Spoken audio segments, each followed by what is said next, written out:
প্রদীপ নামেই আতঙ্ক।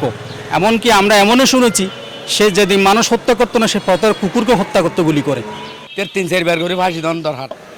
প্রদীপের নিচে এত বেশি অন্ধকার ছিল। কোনো মানুষ অপরাধ করলে সেটার শাস্তি পাইতে হবে, সেটা বড় হোক সেটা ছোট হোক। বহুল আলোচিত অবসরপ্রাপ্ত মেজর সিনহা মোহাম্মদ রাশেদ খান হত্যা মামলায় সাবেক ওসি প্রদীপ কুমার দাস ও পরিদর্শক লিয়াকত আলীকে মৃত্যুদণ্ড বহাল রেখেছে হাইকোর্ট। সেই ওসি প্রদীপ যিনি ছিলেন কক্সবাজারে আতঙ্কের নাম, তার মাধ্যমে অসংখ্য ক্রসফায়ার হতো, মরত নিরীহ অসহায় মানুষ। চাই এটা অতি দ্রুত কার্যকর হোক, কারণ কক্সবাজার ও কিয়া টেকনাফের মানুষ জানে ওসি প্রদীপ ছিল একটা মূর্তমান আতঙ্কের নাম।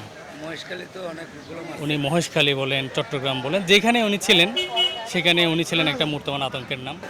সেই অন্ধকারের ফলশ্রুতিতে মাননীয় হাইকোর্ট ড্যাশ রেফারেন্সে তাকে নিম্ন আদালতের রায়কে বহাল রেখেছে এবং ন্যায় বিচার নিশ্চিত করেছে। এই কক্সবাজার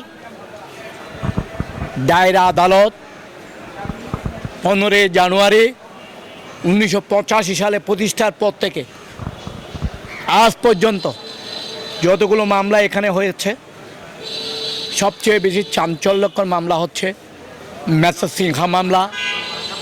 যেহেতু এখানে আসামি হচ্ছে প্রাক্তন ওসি, সাবেক ওসি এবং ভিকটিম হচ্ছেন সাবেক সামরিক কর্মকর্তা, তাহলে মনে রাখতে হবে এই মামলা কত সেন্সিটিভ ছিল। যে ওসি প্রদীপ একদম এসআই লেভেল থেকে কক্সবাজার অনেকদিন দীর্ঘত কর্মরত ছিল এবং তার যে একটা আতঙ্ক, প্রদীপ নামেই আতঙ্ক। এমনকি আমরা এমনও শুনেছি সে যেদিন মানুষ হত্যা করতো না সে পথের কুকুরকে হত্যা করতে গুলি করে। তাহলে একজন এই আইনের মানুষ হয়ে যে তার একটা হত্যার যে নেশা, আইনের বর্তমান যারা পেশায় কর্মরত আছে তারা অন্ততপক্ষে এখান থেকে শিক্ষা নেবে, যে আমরা শিক্ষা নেব যে আমরা প্রত্যেকের জীবনে যে আমি অন্যায় করলে অন্যায় শাস্তির দিশে ভোগ করতে হয়। তা আমি আশা করি যে ওসি প্রদীপের ক্ষেত্রে সেম জিনিসটা হবে। মাননীয় অ্যাপিলেট ডিভিশন এটা বহাল রাখবেন এবং রাষ্ট্রের সর্বোচ্চ পর্যায়ে যে প্রক্রিয়াগুলো আছে এগুলো অনুসরণ করেই যে প্রদীপের ফাঁসিটা কার্যকর হবে। প্রদীপের ফাঁসির রায় কোর্টে দিছে, এখানে সুতরাং ফাঁসির রায় যেখানে হয়ে গেছে এখানে কার্যকর হতে হবে।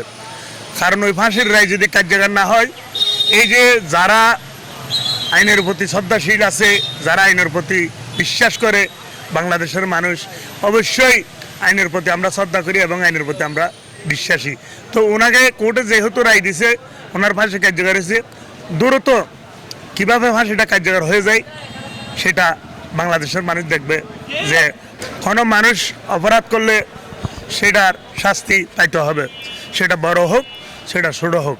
এদেশের ওর তো মামলাও নাই, মামলা না থাকিলেও যারা আওয়ামী লীগের নেতা হলে দেখা দিয়ে তো হয়তো মারি ফেলি, যারা টিয়া দিত্তিরকে তারা বাঁচিত্তিরকে, যারা টিয়া দিন পারে ওনার লো যে আন্ধার লো যে গুলি করে মারি ফেলি। তো আইসাই দিতের অতি দ্রুত তাড়াতাড়ি যা নিতে ফাঁসি হয়ে যাবে। 3-4 করে ফাঁসি দেন দরকার, লটকাই এর গাছ লটকাই ফাঁসি দেন দরকার। তো কক্সবাজার মানুষের খুব মিটাইবে দে, গাছের যদি লটকাই এর ডুলাই এর মারে তো